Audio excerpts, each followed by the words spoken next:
काती लाकती करवा चौथ की कहानी। एक गांव में एक साहूकार के साथ बेटा और एक बेटी थी।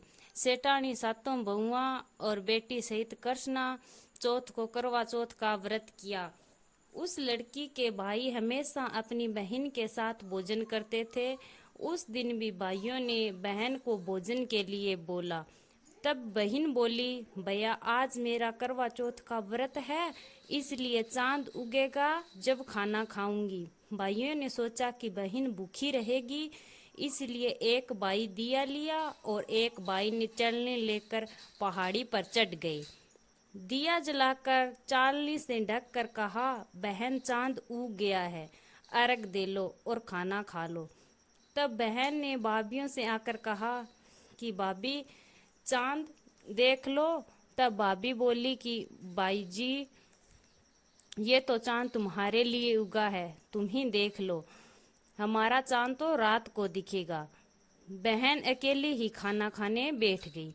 पहले कोर में ही बाल आया और दूसरे कोर के खाने में लगी तो उसे ससुराल से बुलावा आ गया कि जवाई राजा बहुत बीमार है, सो बहुत सो को जल्दी भेजो बहू को। माँ ने जैसे ही कपड़े निकालने के लिए बक्सा खोला, 3 बार ही कभी सफेद कभी काला और कभी नीला कपड़ा ही हाथ में आए और माँ ने एक सोने का सिक्का पल्ले से बांध दिया और कहा कि रास्ते में सबके पैर छूती जाना, जो भी तुझे अमर सुहाग की आशीष देवे उसको ही यह सोने का सिक्का देना है और पल्ले से गांठ बांध लेना। रास्ते में सब औरतें भाइयों को सुख देखना की आशीष देती गई, किसी ने भी सुहाग की आशीष नहीं दी। ससुराल के दरवाजे पर पहुंचने पर पलने में सोती हुई जेठ की लड़की झूल रही थी। उसे पैर छूने लगी तो वह बोली कि सील हो सपूती हो, 7 पूत की माँ हो।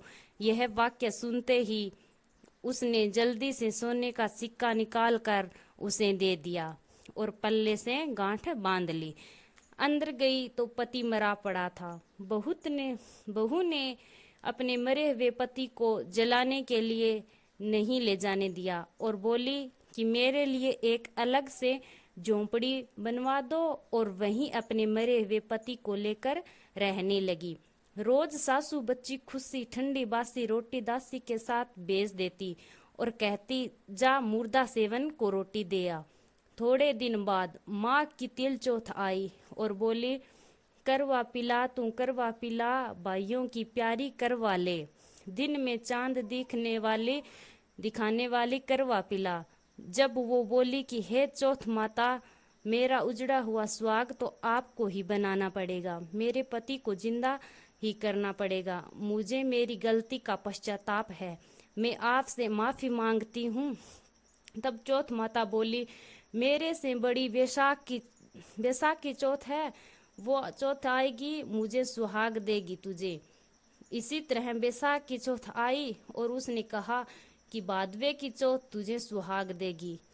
तब कुछ महीने बाद भादुड़ी चौथ माता का सर्वग से उतरी और वहीं सब बात कहने लगी। तब उसने चौथ माता के पांव पकड़ लिए।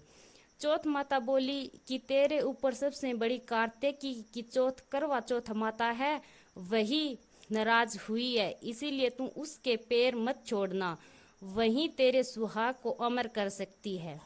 यदि तूने उसके पैर छोड़ दिए तो फिर कोई भी तेरे पति को जिंदा नहीं कर सकता। कार्तिक का महीना आया, सर्वग से चौथ माता उतरी और माता आई और गुस्से से बोली, भाइयों की बहन करवा ले, दिन में चांद उगाने करवा ले, धनी बुखानी करवा ले, व्रत बांधनी करवा ले। जब साहूकार की बेटी ने पैर पकड़ लिए और विलाप करने लगी, चौथ माता, मेरा सुहाग तो तेरा व्रत भंग करने के कारण उजड़ा है, मैं ना समझती, मुझे इतना बड़ा दंड मत देओ। तब चौथ माता बोली, पापिणी हत्यारिणी, मेरा पैर क्यों पकड़ बैठी हो, मेरा पैर छोड़ दो। तब वही बोली, मेरी बिगड़ी हुई आपको बनानी ही पड़ेगी, मुझे सुहाग देना ही पड़ेगा, क्योंकि आप सब जुग की माता हैं और सबकी इच्छा पूरी करने वाली हैं। तब चौथ माता खुश हुई और आंखों में से काजल निकाल, नाखूनों में से मेहंदी और बिंदी में से रोले निकाल कर सबसे छोटी अंगुली से उसके मरे हुए पति पर छांटे दिए। छींटे देते ही उसका पति बैठा हो गया और बोलने लगा, मुझे बहुत नींद आई है। जब वह बोली कि तुझे तो 12 महीने हो गए हैं, मुझे तो चौथ माता ने सुहाग दिया है। तभी पति बोला कि चौथ माता का विधि विधान से उज्जवल करो। उधर नंद रोटी देने आई तो उसने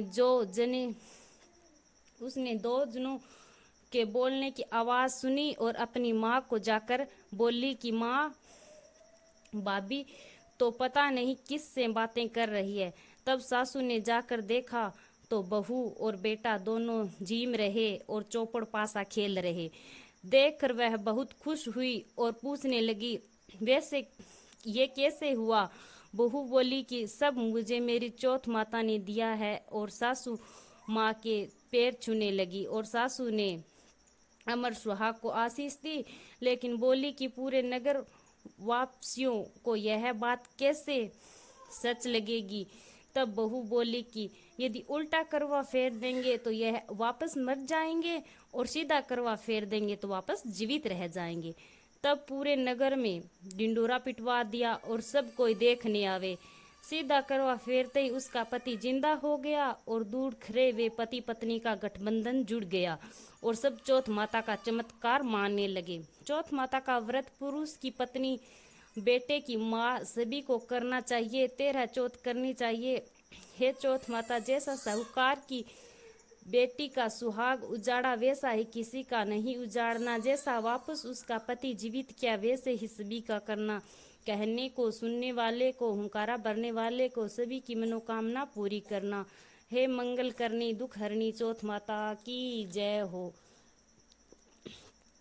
तो भाई चौथ को व्रत कराया यानी कि आपकी पति की लंबी आयु खातिर है। और करवा चौथ करनी चाहिए सारी लुगाइया ने। और इंग अंदर एक माटी को कलश लेनो जरूरी वह, बिंग अंदर जल भर गे और शाम ने चौथ माता का आगे डाल देवे। और चौथ माता की बात सुननी चाहिए, नुआ कपड़ा पहनना चाहिए और विधि विधानों व्रत करना चाहिए।